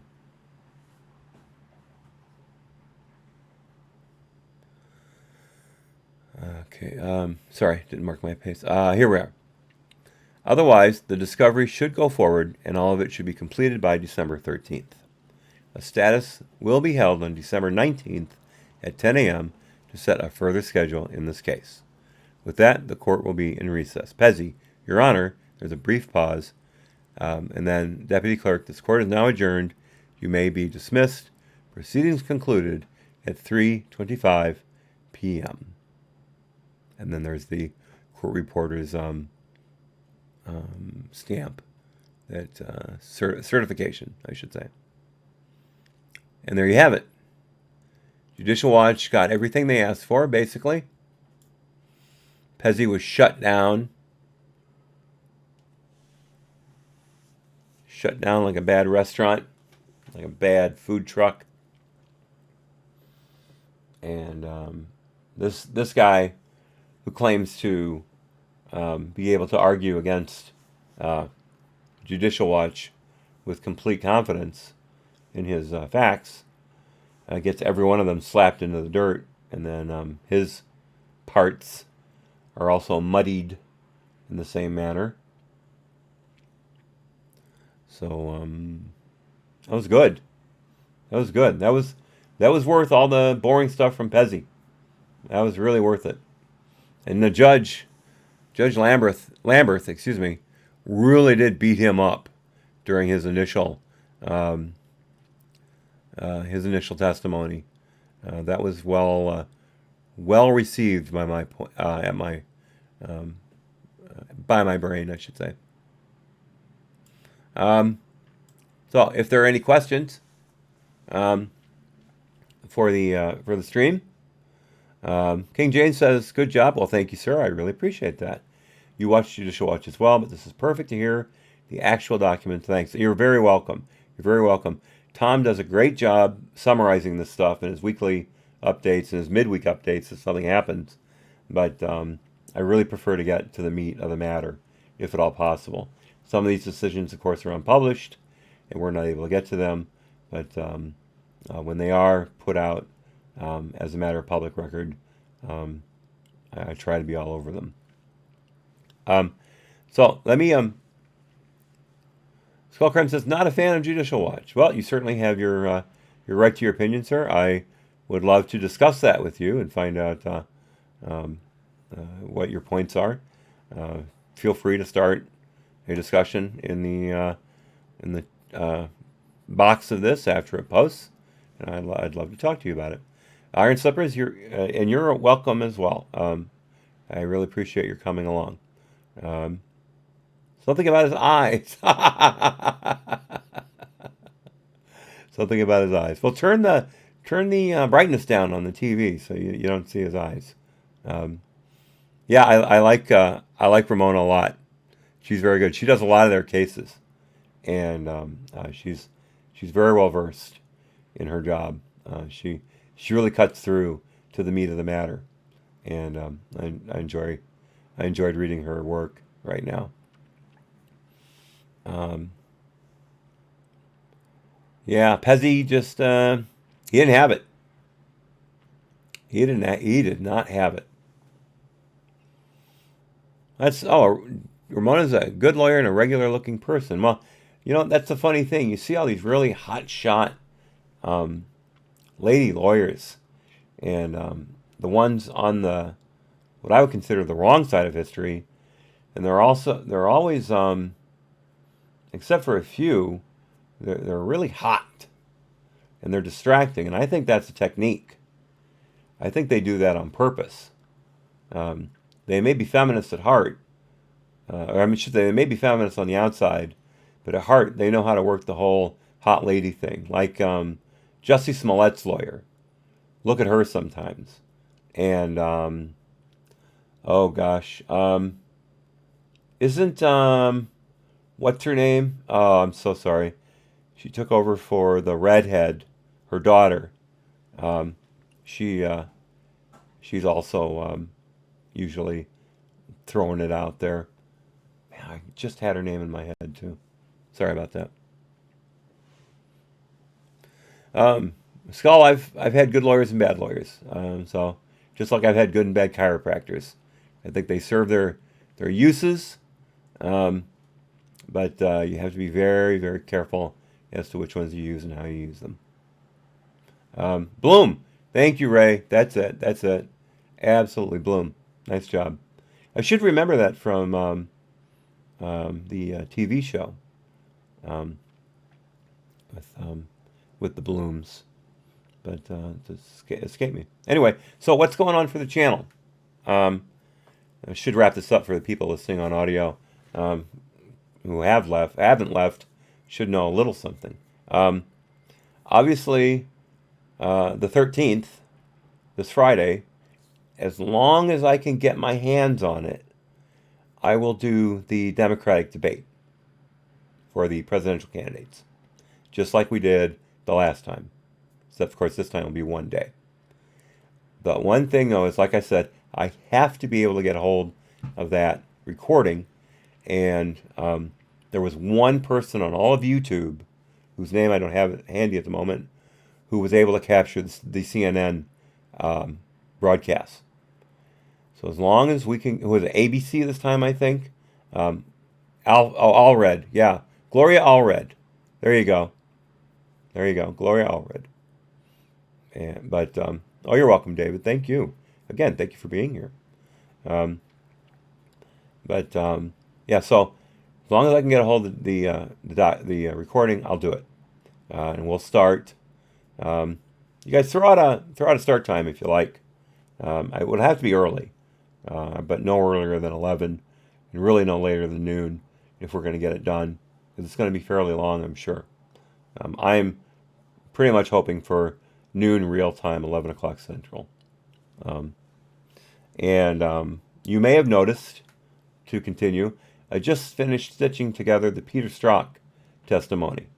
Um, and it's up now.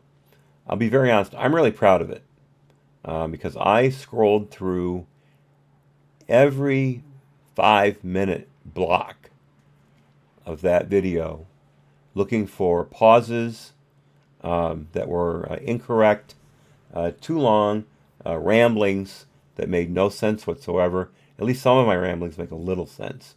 But I really cut it to be as professional as possible. And I hope if for any reason you want to refresh your memory on the Strzok hearing, that you take a listen to it, and tell me what you think. I I think I did a pretty good job. So I'd be curious as to your responses. Um, uh, David, you know what, David? Some of you have been very generous. I won't name names, but there have been attempts at remuneration that are greatly appreciated. And but the response I get from y'all, Ray, it's all right. You know, we're always happy to have you here, no matter when you can get here. The pro from Dover, thank you, Skullcram. It means a lot to me to have you guys here, to keep the chat going, and to help the channel grow. Because YouTube keeps scrubbing off 15, 13 subscribers every week, every month from the channel, and it's going to get to the point where I may not be able to sustain super chat or any other advertising revenue. Now, obviously, I have not monetized any of my recent videos, nor do I plan on doing so again. Whatever I've monetized previously, I'll leave, but I just don't care anymore.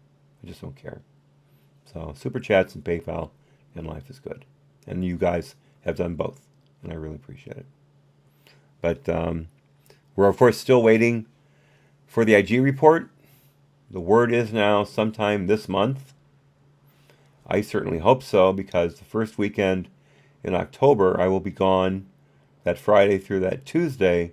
So actually, more than the weekend, for classes at the United States Concealed Carry Association place up in West Bend, and then at a range outside of there, I will be hopefully consecrated as a level 1 defensive pistol instructor at the end of the course.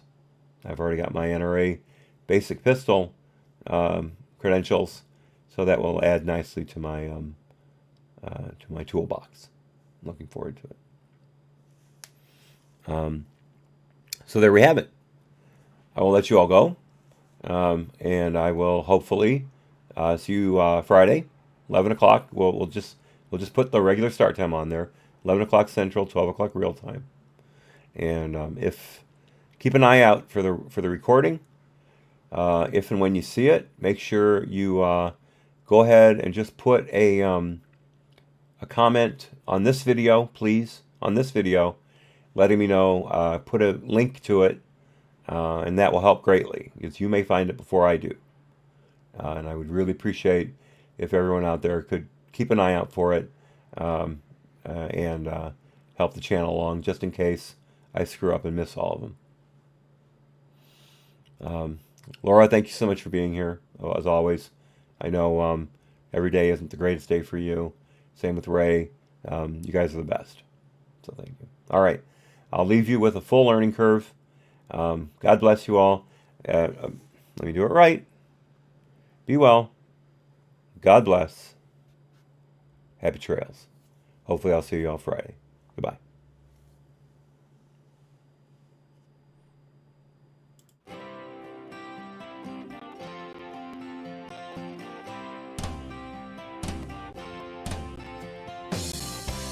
I hope I learned something.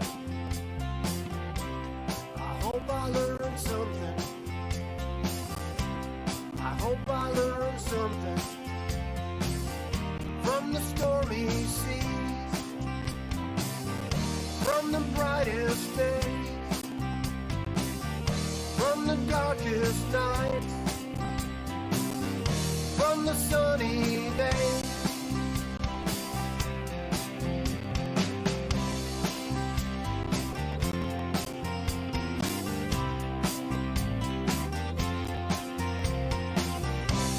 I hope you learned something. I hope you learned something. I hope you learned something from the stormy seas, from the brightest days, from the darkest nights, from the sunny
hope we learned something. I hope we learned something. I hope we learned something from the stormy sea, from the brightest day, from the darkest night, from the sunny